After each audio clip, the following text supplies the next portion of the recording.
Hey guys, it's Raythe here. For those of you who don't know me, I'm the author of Everdark. Every week, I get together with the Everdark cast and we talk about things related to vampires, voice acting, and life. Sometimes I ask them questions, but sometimes they ask me questions. And by the way, we want to hear your answers to those same questions in the comments. We're going to go from our heroes to our villains. The villain is often one of the most crucial characters in any story. Think Darth Vader, Loki, Thanos.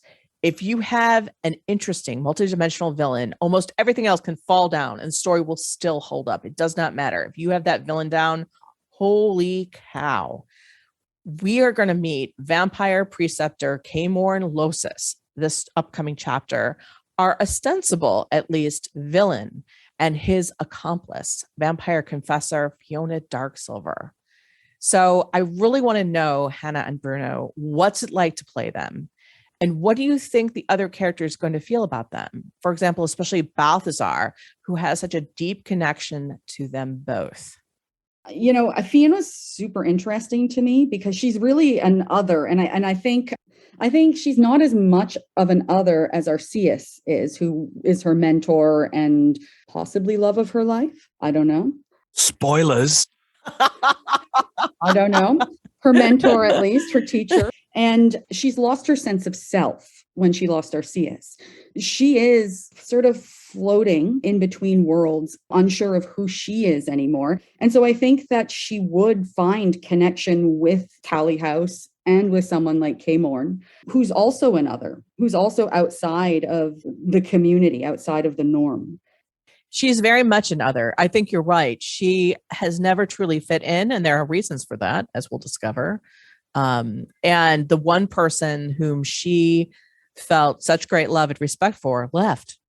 And now she is with a person, though, despite the fact that he is seemingly the most powerful person, Caemorn, in all of vampire kind, he is an outsider because he's a Cali vampire.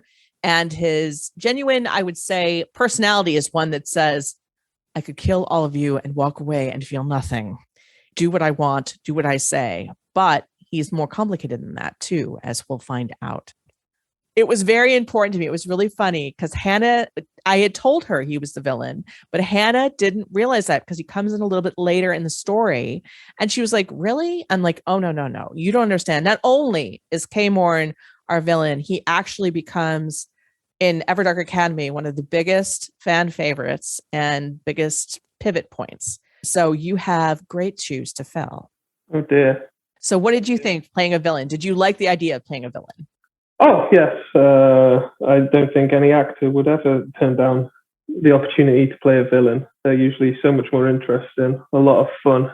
But what's, I think, even a little bit better, because within this medium, we get to read the thoughts as well. So you get into play the inner monologue that as actors you're told, oh, don't play that. Ever think about it, but don't bring it to any of your performance.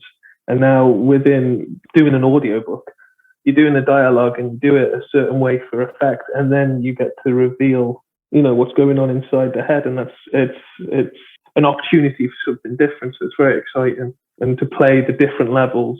So you're getting to play the dialogue a certain way, and then sort of reveal with a secret thought what he's actually thinking and why he said it a certain way. It's a lot of fun.